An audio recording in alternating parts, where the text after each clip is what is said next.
The world of recreational fishing as I know it has drastically changed in my lifetime, and I believe it will continue to do so with each new generation that picks up a rod and reel. As a young boy, I was introduced to fishing through my family. We had 3 generations standing on a beach with the sole purpose of catching our limit to feed everyone. We had surf rods with algae reels, cut down old bits of PVC pipe for rod holders, a tackle box that held hooks, sinkers, swivels, and what I soon learned to be the most important part, a filleting knife and a scaler. Back in those days, I remember having to get up early with my uncle, my grandfather, head over to the tackle shop, get some little folded up packets of newspaper with some sand and a handful of bloodworms in it. If anyone's interested, that's what 50 bucks of worms looks like. We did that day after day when we were on family holidays, and pretty much fished till we ran out of bait, which usually coincided with a full bucket of whiting. The day was always rounded out with a few hours of cleaning and filleting fish for that evening's dinner. I can still remember my grandfather standing in that kitchen, filleting those fish and making sure every piece had no bones in it. A generation later, and I'm still fishing that same stretch of beach with my kids, teaching them all the things that were taught to me over the years, and I'm ingraining them with the fishing lifestyle that will surely last. You got him? Oh, that was a bite there, was it? You got him, yes! Take your time, darling. What is it? Dog. What did you catch him on? Bloodworm. On the bloodworm. First fish of the morning. Let him go? Yeah. Alright, let him go.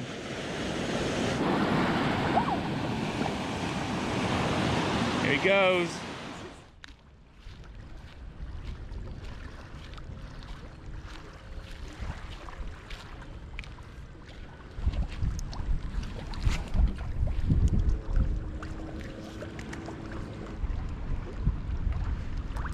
Got him.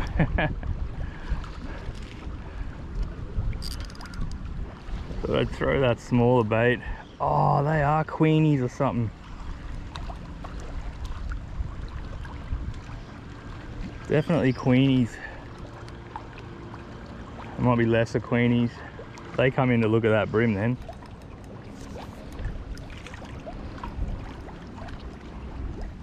There you go, at least I targeted that one. Throw that little NOMAD design, little sinking stick bait. Our brim ate it. There's a couple of decent sized queenfish come following in for a look, so I'll get him off, try and get one of those.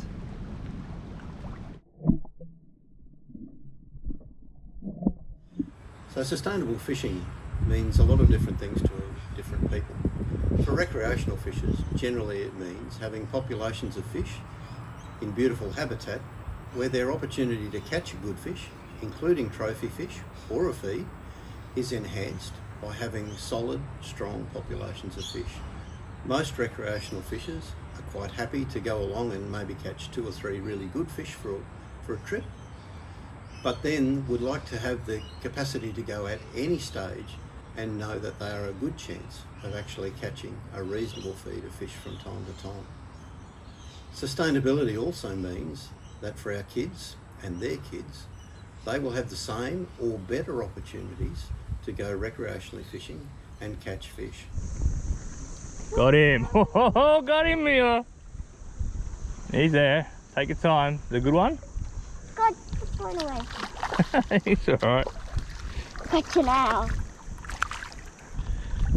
Why do fish always flip around like that? I'm not used to being out of the water. Pretty good. Good, yeah. Why is at the front so funny? Oh. Most people like being in a beautiful environment with clean water, good fishing opportunities, and the knowledge that there is an opportunity for them to catch fish. That's what sustainability means to most recreational fishers. Past generations and the mindset they possessed of catching a limit and filling your freezer is still a fairly common practice today. But I feel it's slowly being phased out and replaced by a more sustainable outlook on fishing for the future. Yo, Mila, yes! It's all over there, Dad. Yes! It's on the other side. Take your time, take your time. Oh, it's on the other side, Dad. All the fish are on the other Yeah. side. Gotta move over a little bit. Cast on your own. What do you reckon, flathead or grunter? Grunter? Just calling it early.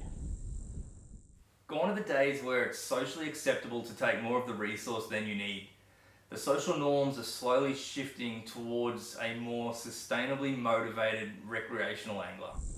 It's a grunter. Walk back now, walk back, don't want any more. That's a good one, Mila. Nice little grunter. It's a good one. We'll get him back.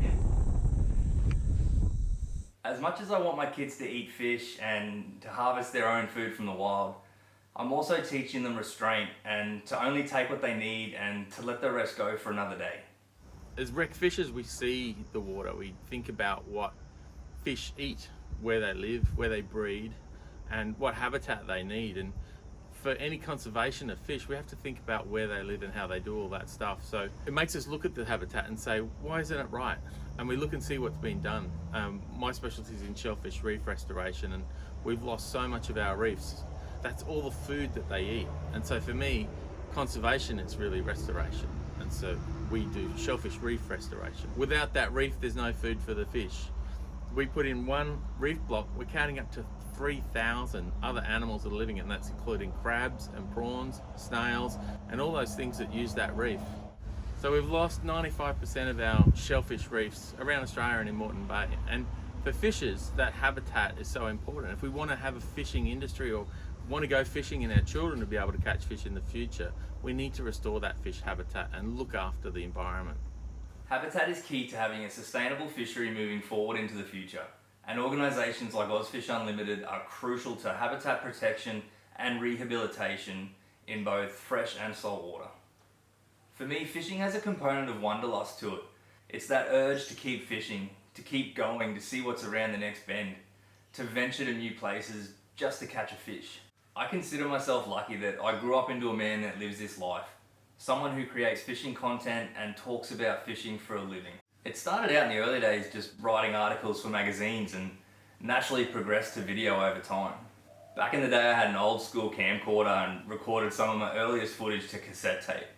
Eventually GoPros became a thing and the evolution of content creating took its next step. This was all made possible with social media platforms like YouTube, Facebook and Instagram, which in turn created a monster for the world of recreational fishing. There are people out there that say we only do it for the likes and that we're desperate to show the world what we catch purely for some sort of self-centered gratification.